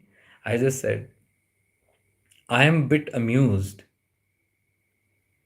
that they sat here for 40 minutes and all that they could get is the toe. Some people went beyond the toe into their mind. Some people went beyond their mind and caught up with something else. These people are still in the toe. 40 minutes and you still get the toe. That is why people who are at the body level only get the body. That's all you'll get. Those who are having only fascination with their guru's body, all that they will get one photo on your wall. You're not gone beyond it. If you are fascinated with Lord Shiva at the body level, your body will do all kind of actions to show your devotion, and you will have a body of Shiva in an idol. But you will not proceed more than that. Shiva is more than that idol. Shiva Tattva. Once people get that, then this body or that body doesn't matter. It's a communication between Atman and Paramatman. The Jivatman and Paramatman. It's a different equation. That is where we are trying to get here. Because we don't have time to waste in so many mundane things. We just eradicate things and come straight to the point, bullseye. You can get there straight. That is why this is known as the direct path. Ramana calls it a direct path. Now, I'm not teaching exactly what Ramana is teaching, but it ends up there only. So, when these Westerners started doing, and I had a lot of challenges with them also, so I used to not mix this group. So the Westerners said, why not? Your team is coming already and we are happy you're coming. So uh, why double tension? You spend 1 day for us, you keep 3-4 days for them. Why not keep 4 days for us? Or why can't we get into that? I said the structure of both are different. The mind structure are different. The attitudes, the beliefs, the concepts are different. The functioning is different. That is different. Two different groups I'm dealing with, and I know the pros and cons. If I jumble this up, I'll get jumbled here and nothing will happen. And we are not here for socializing also. We are not here for any other stuff. So I am crystal clear on what I want. I said, one day is enough for you. And they went on. Couple of them got it. A couple of them had good experience. They went. And one thing that happened was one of them came and told me, Jake, what's happening? I am trying to get this Ramana Tattva from 1970s. I can see all my comrades sitting there in Ramanashram. Most of them are simply contemplating, who am I? Who am I? Thinking for years and years, not getting a clue of even close. They're reading books and trying to understand the self. But here, when I'm practicing this, I can see this is a step and a ladder to what Ramana is trying to teach. I said, good, you got that point. You got it. Directly, you cannot enter into self inquiry. You need to sharpen first your awareness and intellect to such a level that you have mastery on your body. Then it goes to your subtle bodies. And from there, the most subtle, Ati Sukshma levels. Your self, which is there, is Ati Sukshma. So you come to the intellect level and then you go beyond. You move from the Annamaya Kosha to Pranamaya Kosha to Manomaya Kosha to Jnanamaya Kosha, intellect. Awareness is there. And then it is shoot above that. Anandamaya Kosha. That is little tricky. So you might say, now I get it. I must get there. Try it. Until you get refined from these step by step. Shiva also suggested Anvopaya, Shaktopaya, and then Shambhopaya. That is Shambhopaya. So now we have a grip. I have a very clear grip on what if you do, what will happen. You study different minds, even cultures, religions. And these practitioners are not even ordinary people. Two of them were with Anandmayima in Kankhar. They took Diksha from Anandmayima. They lived with her in Kankhal near Haridwar. Anandmayima. They were her devotees. And they are pure souls. You can see that is there. One of them used to sit with Nisardat Maharaj. 3 times he was there with him. And Nisardat Maharaj sent him now. Tirunamalai, go back. It's not needed now. After this third visit, don't come back anymore. He shared with me. He used to come and sit in my sessions. He still is there. Even last Tirunamalai, he had gone to Canada and I was missing him. He was missing me. And we met on the hill coincidentally. I have no whereabouts where he's gone. Almost 2 years. And then I'm sitting on the hill and this person, this Westerner, was going up the hill or down the hill, and there was an Indian family. They said, photo. I was in my own awareness there, enjoying the beauty of the hill. So I was hearing it. Okay, somebody is rooming photo. And then while he was leaving, they asked, what's your name? So he told his name, I'm Murray. And name sounded familiar. I looked and it was this guy. And so I waited for him. So he was coming down and I said, I think I know you. I've seen you somewhere. Just trying to pull his leg. He said, oh, is it? Okay. And he was going. And then he stopped. Wait a minute. Is that you, Jake? He came and hugged and, we met there on Arunachala. Same person who used to be with Nisardat Maharaj. Then I invited him for the retreat and he couldn't, he was a little busy. But he catch up again. Very pious, divine person. I told him I was just talking about you in the retreat, about one of the experiences that we had here. And here I see you. So it's not really easy to get a grasp on that level. If we go in a certain way, certainly you can reach. And for this, the most beautiful thing is you don't need hundreds of different tools. You don't need to do this and that. All the doing, you can slowly put to rest. Because all the doing, when it goes, you become free. You have a lot of time for yourself to be aware, to be conscious. And I'm telling you, life is in the now. It is not in the do's and don'ts. You must be able to breathe, sit and breathe. You must be able to witness the air in your face. You must be able to look at the birds move around. You must be able to see the sun, the clouds, the mountains, every flower blooming, the color in them, the fragrance in them, the bees hovering around them, the sound that this bee makes, the butterfly, the beautiful creative art on the wings of that butterfly, the leaves, the crushing of the dried leaves, the falling of leaves, the raindrops on your skin. How does it taste? That smell. This is God. Here you become sensitive to God every single moment. Wherever you sit, you are in meditative awareness. You are simply relishing the tattva in diversity, that God in diversity. You don't need to meet Shiva on a particular Monday in a particular temple at a particular anointed time with the permission of a priest. You sit and you experience Him as you, in others, as you. It's little deep. See, that's when freedom comes. That's when all the practices drop. Wherever you sit, whatever you do, you are in that state. You just be. Life is a thrill. Even the suffering is a thrill. You can't separate any of these things. You are enjoying good health, and one day you fall sick.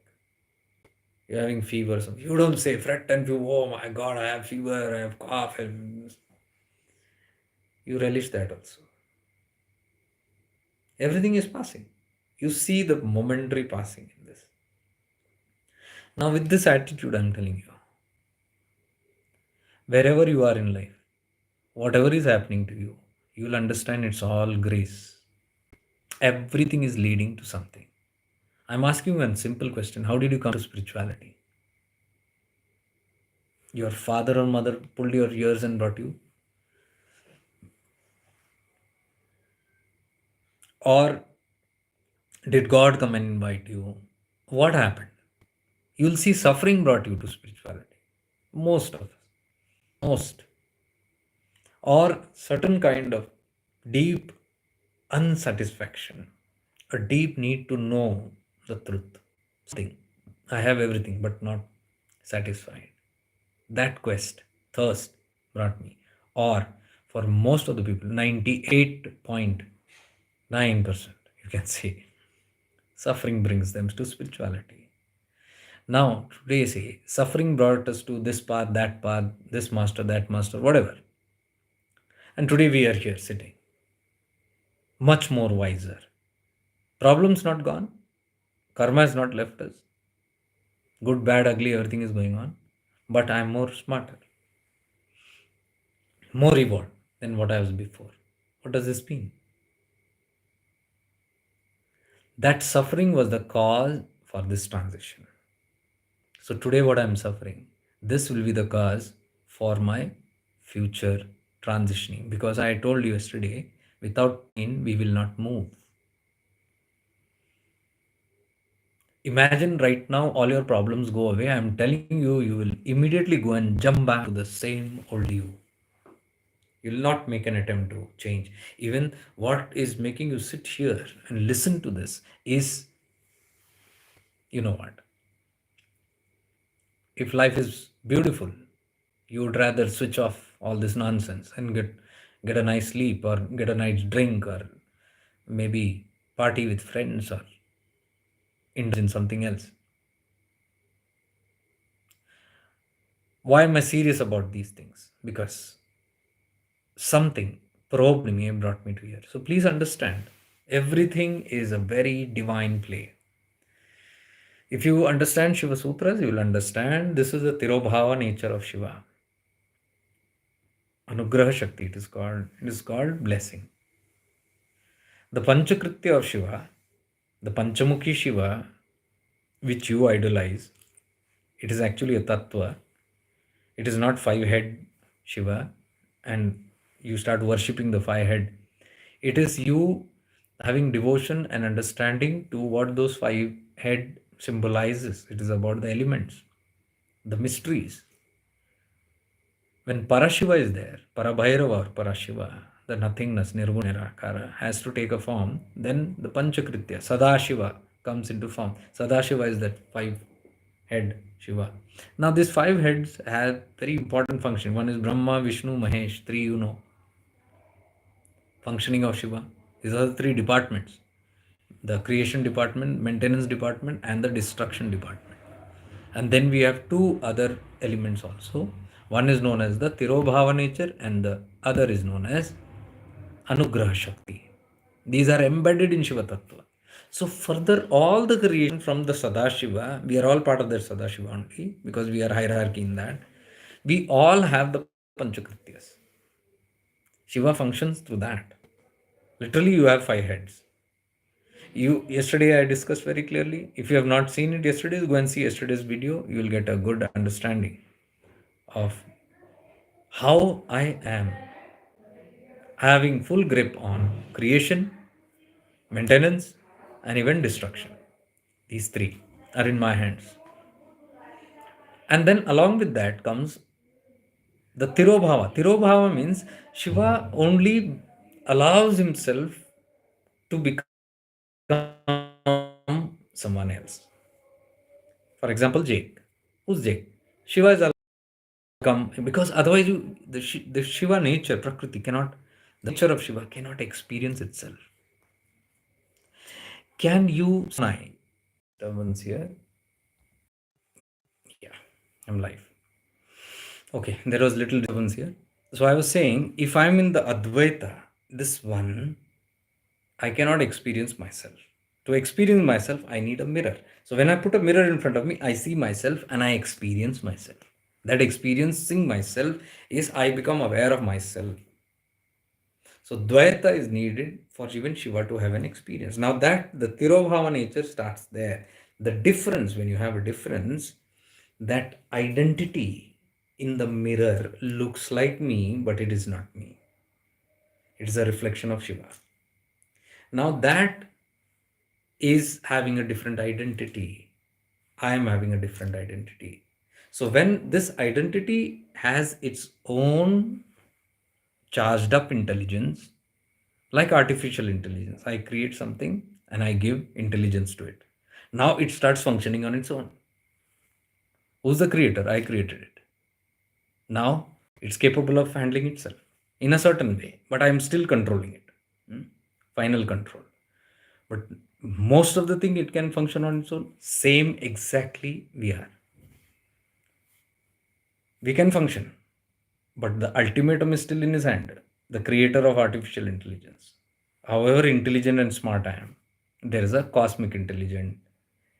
So if I am so intelligent, imagine humans are so intelligent. You can see their intelligence, what all they are creating. How intelligent must that one be, the creator, which has created such intelligence and allowed it to now function and have an experience of its own, because through that I am having an experience like a father has an experience through the son, mother has through daughter, or parents have through children. They live their life. You can see many of them are living their life through children, what they couldn't. So they are experiencing life through children. So like that. So genes are there in the children, part एक अंश है उनका parents का in the children. Same way we have the ansha. This Panchakritya is there in us. These three departments plus Tirobhava nature means that bhava where separation is there, and on intent I give up powers to you. Experience. When you experience, I experience through you because I'm connected to you. So I have an experience through you. You are my extension. So you go on extending. Now, when I give you intelligence, your intelligence starts functioning with free will. You get a free will. And in that free will, you start deciding what to do, this and that, and then you create karma. cause and effect, and then you go on. So multiple souls, multiple intelligences, and individual, all of them individually are creating their own destinies through free will. So they have a free will, but ultimate will is mine only. I'm connected to them. Divine will is there. So I allow you to play your game. So I give you free will, play your game. But the final door मेरे हाथ में है. Why? Because that game can never end. You can go on creating karmas, and that's how you go deeper and deeper, far and far away from the Shiva Tattva or God. So you can go only to an extreme end. After that, you cannot go, because otherwise there is no end to it. So that whole expansion, I roll it out, and I have the tendency to pull it back. That is known as Tirubhava, nature of Shiva. I give control, but when I'm done, I have this experience full fledged, I pull it back. Now, when you go to the extreme end, that spots the Tirobhava nature activates. Now, what has happened? When I give you control, the ego develops.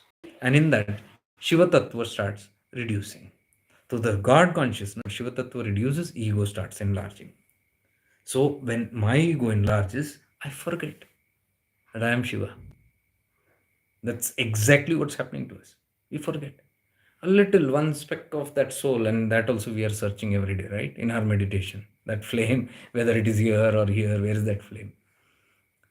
Anyways, it's there. But when it goes to the extreme of this ego blasting itself, that's like the rubber band, it goes to the extreme, and then it starts reversing back. What happens when you leave it? It comes back. That coming back is called the spiritual journey.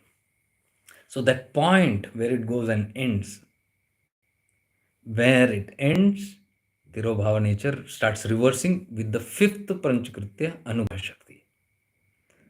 Grace activates, because grace is also there, one of the head, that tattva is there. Grace starts activating. When grace activates, grace will start giving you ideas. Grace will start making you feeling, what is God? Where am I? What is happening to me? Why am I suffering? I have to get out of suffering. Suffering is Shaktipat. Beautifully explained in Shiva Sutras that when you go to the extreme, you get Shaktipat from Shiva. It's called Manda Shaktipat. Manda Shaktipat means what? Suffering. Because otherwise you will never stretch the rubber band back. You will go on. One point you start getting doses in life, this and that suffering. What you plan, your free will creates more trouble now. All your free will start giving you more doses, more and more. And the more you don't listen, the more you use the ego, the more trouble you get into. Until finally you say, this is too painful. And when I say it's painful, that is Shaktipat happening. Grace is getting activated. And that grace will start giving me ideas. I need to find some way out. I need to do something, some solution somewhere. And then the hunt begins. You start reading books, or you find a guru, or you do a meditation practice, or you are inspired from within. You want to do charity, you want to do seva, you want to sing a bhajan, you want to do puja, you want to enter the temple, you want to do the prayer, worship. All those things begin. Anubha Shakti activated, grace has activated. Whose? Shiva's own. He has only installed in it.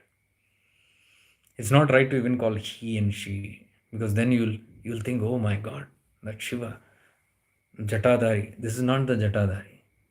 That is Panchamukhi Shiva, Sadashiva. Above that, there is someone, the subtlest, that is known as Parashiva. I'm talking about Parashiva, Parabhairava. So this Anugrah Shakti activates, and then your life start increasing in spirituality. What is happening? Tirobhava nature of Shiva is now growing inside you, and the ego is reducing. A day comes when the Shiva is full blown and the ego is completely destroyed. The Mahishasura is gone. That is called as Shivoham state. So what happened to me? I, like a mirror separated, to have an experience, I let go, like unfolded, and had through this experience, went till the end, and then come back. Nice one experience. This can take millions of years or lifetimes. One speck, I'm telling. This way, billions, countless specks go out to the extremes and come back. This coming back is known as pralaya. When you understand this much, you'll know that you are in a certain phase, you are in a certain point of evolution. This grace that is coming and giving you touches in your suffering, all your sufferings, this and that, is nothing other than Manda Shaktipat. Manda Shaktipat leads you probably even to a guru, and even, yes, the guru can give you Tivra Shaktipat, Madhya Shaktipat, sorry. Three levels of Shaktipat are Mand, Madhya, and Tivra. The Mand is sufferings. You get little teachers. A bad relationship. They're teachers. Mand Shaktipat ho raha hai. A bad, spoiled child. Mand Shaktipat. A bad job, bad career. Bad people, so called. Mand Shaktipat. Anytime you find people snapping or things not going correct, what happens? Have you seen? You get inward. You don't want to go outward now. You go inward. You drown yourself in meditation, or in music, or in alcohol, or in drugs, or you don't want to go outward now. You want to go inside. So you understand now the journey is inside, subconsciously, unconsciously you're knowing. You've been guided in so many ways. So every pain, one after the other. And I'm telling you, pain, continuation of pain and suffering is the adamancy, the arrogance of staying where am I without wanting to change, without wanting to see it as a lesson and outgrow it. So if I still say I'm suffering now and I'm continuing to suffer, there is a great amount of ignorance and arrogance, stubbornness. I won't change my way. Whichever way you go, you will be given doses to return back. We cannot go beyond a certain point. And that return journey, Tirobhav nature, through the Anugrah Shakti is purely grace. So whatever we do is grace. Yesterday we explained this. Yogananda telling one of his disciples, don't be disheartened. Have this ichha. Desire to know God or for self-realization comes after many lifetimes of punyas. Only the outcome of good karma. In Avadut Gita, verse number 1, chapter 1, verse number 1, only if you see the first, it begins with Advaita Vasanam Ishvara Kripa. It says, even to have Advaita Vasana, the desire for Advaita, non-dual, to become one, is due to Ishvara Kripa. Bhagavatam says, without the grace of God, you cannot even think of God. So, dear ones, you don't know how blessed you are because you have not been able to compare it with the ignorant part of the world. You are only comparing it probably and competing amongst yourself. Ek path, dusre path, paths are fighting against each other and telling that path, this path, my path is better. In the path, there are many levels of seekers who are fighting again, hamara bada, tumhara chota. Ignorance, sheer ignorance. Once you understand this, all these things will just drop. And you simply want to pay attention to, very sincerely, to the truth within. And you go to such an extent, again, Ishwar Kripa. Without Kripa, you cannot be one-pointed. You cannot have mumukshatva. It is your own punyas. Where does grace come? God is not giving it. God allows you to do certain free will. In the free will, you chose to do good. So that is in your bank account, karmic account. That is getting activated now. So what is the deep message here? Message is, don't stop doing good karmas. Amplify it because it will come handy in bad times. Somebody asked me once when I was in Delhi and I was undergoing a deep transformation, and my guru used to be very supportive and sometimes even laugh over it. I'm crying and you'd laugh. For months to years, I had dark night of the soul or ego. So many things going. And he was calm with it because he knew what it is. He never came running to heal. He used to only tell Prarabdha in the name of suffering, let it go. How much ever it's going, let it go. So I learned it's okay to be suffering. It's okay to be not okay. Every time it's not that I need to push this away and somebody, God comes and heals me. I don't learn the lesson if healing takes place. Every time I have to go through it and learn. So that was a very bad patch for me because I was undergoing a lot of tremendous amount of bodily and mental, emotionally purging and things, bad health and things like that. So somebody asked me, how are you? I'll remember what I told that person in that state. I said, मेरे कर्म मुझे जीने नहीं दे रहे हैं और कृपा मुझे मरने नहीं दे रही है. यह हालत है. Grace is not allowing me to die, and my karmas are not allowing me to live. It is from that state that I understand the state of others, pain of others. I know what it sucks. But as I say, it too shall pass. Now don't ask when. It depends on your quota. Depends on whatever you have done. Depends on what you're doing right now. Lot depends on what you're doing right now. If you're not taking the right steps, then you can keep on like a rubber band pulling.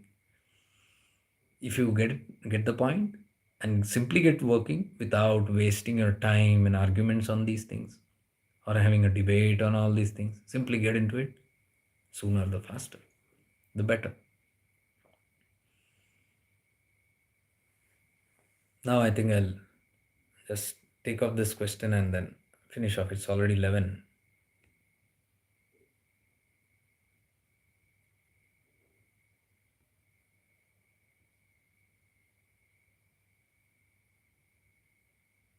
Should one sit at Jiva Samadhis or not? If not, if you want to sit, sit. If you don't want to sit, don't sit.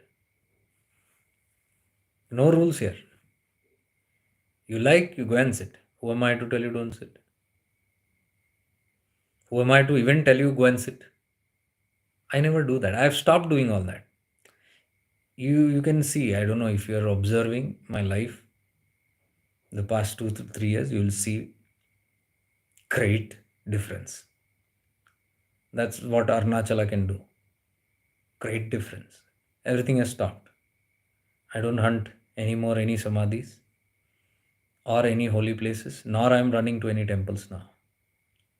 I've been given some work to do and I'm just doing that. And I'm very happy with it. So now I understand what these things are. In your phases of learning, if you want to go to a temple, you'll simply go there. You'll not ask questions. If you want to go to a samadhi, you'll not ask questions. You'll simply go and sit there. I never ask questions to anybody, should I go or not? Not even to my guru. Should I go there? You tell me. Should I go there? If you tell, I'll go. No, I wanted it, I'll go. It's in me. मेरे अंदर तलब है तो मैं वहां रहूंगा. And those who ask questions will never go there. लिख लो. Those who keep taking advices, should I go on Tirth Yatra? Should I go to Rishikesh? Should I go to Kedarnath? Or should I be in Gangotri? Or should it be Yamunotri? Or should it be Badrinath? Or should it be Kailasha? Or can I go to Arunachala? Should I go to Kanjangad? Or should I go to Ganeshpuri? You'll never go anywhere. निकलना है, निकलो bag लेके. My whole life I've done that way. Not mincing words. Now also, if I feel I must go to a certain place, I will just stick the mobile, see the available tickets, pack my bags, leave. Rest is all time pass. Discussions are time pass. Discussions are all excuses and some way of just being stimulated but not taking action. Understand this life. If you look very closely, we have only been stimulated by talks, words and books and teachings, but we have not activated practicality. There's no action in this. And I'm telling, till the action comes, everything is useless. So I'm not telling only you. Many people have asked this kind of question. Where should I go? You want to go, you go. Should I read this book? You want to read, read. You don't want to read, don't read. You don't want to go, don't go. Should I do this practice that you're teaching? You want to do, do. You don't want to do, don't do. Simple. What is inside? If you want to do, I'm there. If you don't want to do, I'm never there. I always tell the people in my this whole group here, if you are interested in your life, I will be more than interested in your life. Your life means personal kachada nahi. Your evolution. If your eye is stuck there, and if you are deeply interested in evolving, I'm more than interested in helping you evolve. But if you are not interested in evolving and in any other things, if you are interested, I will run from there. I'll vanish. You'll never see me again. That's for sure. So here also, live also, I'm telling you are interested, you come with that kind of intensity, you're welcome. Come to the group and be there. But no other time pass. No other justification, no excuse. If it is there, it will be pointed out to you. Then you should be humble enough to see that and rectify and jump. Then things will happen. But go on talking about it. If that come there, it's not. Even here, I don't entertain it. It's straight to the point. Because Devans, lot of time has been lost. You need to perk up now. It's a curious question, which many people have this.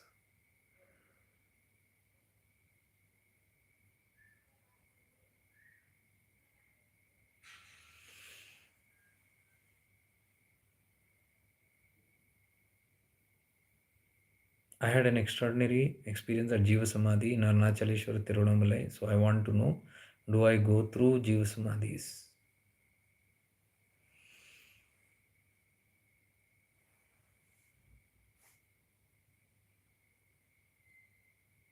The most I can.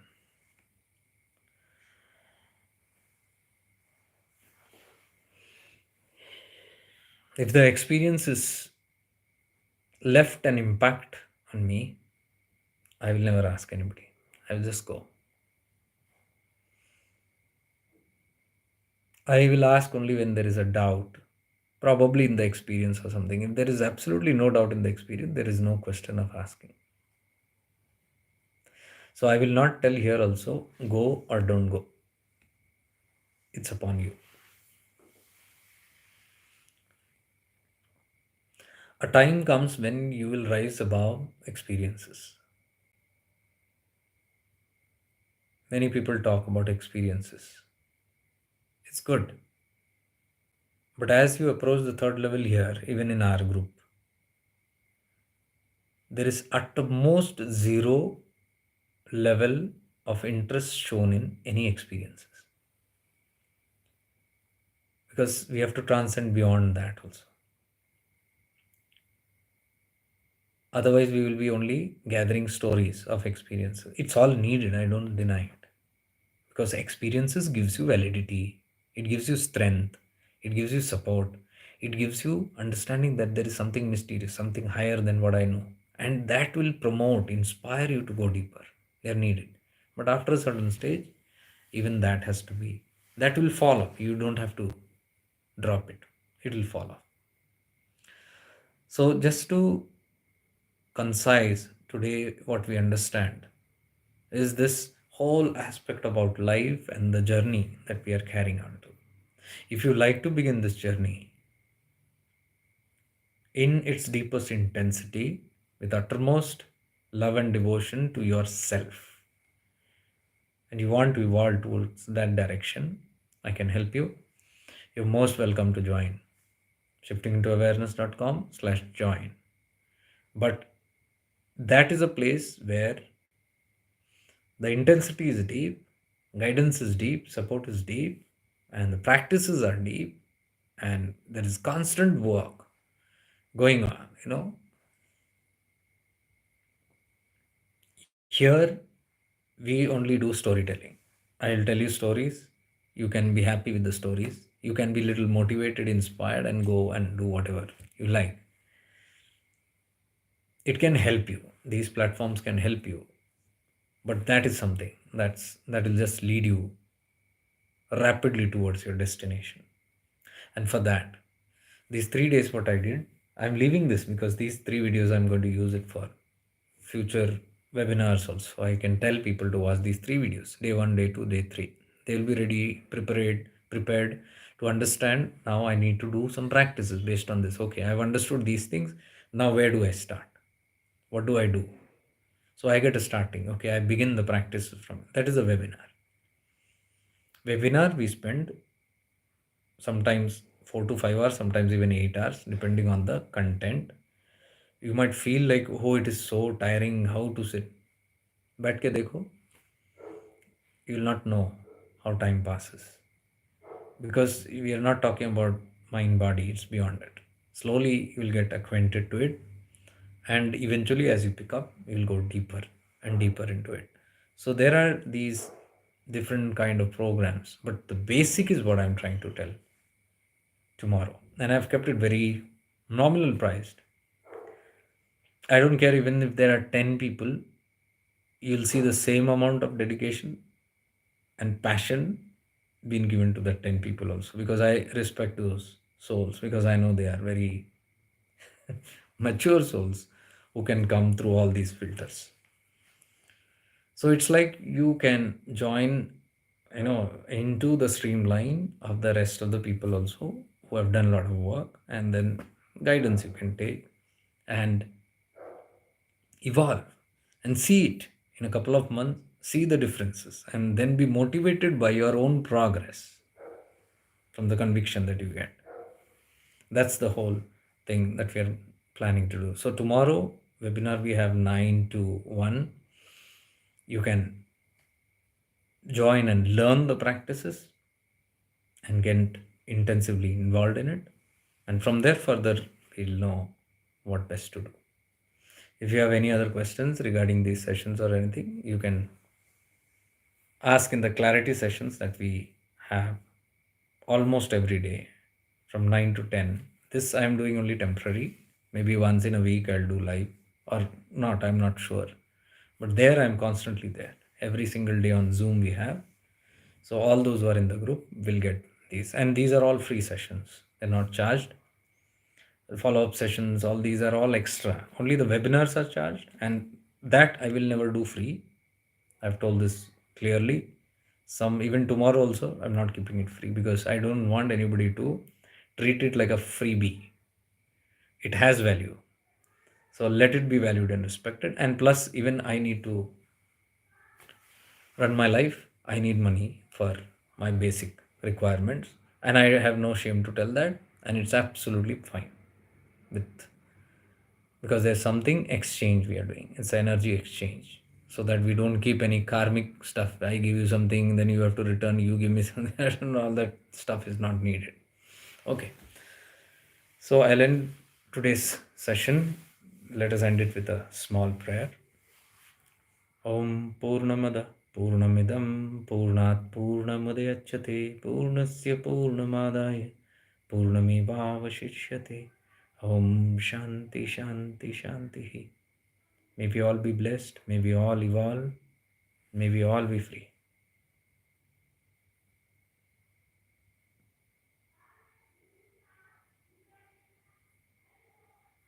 May you all be blessed. Arunachala Shiva.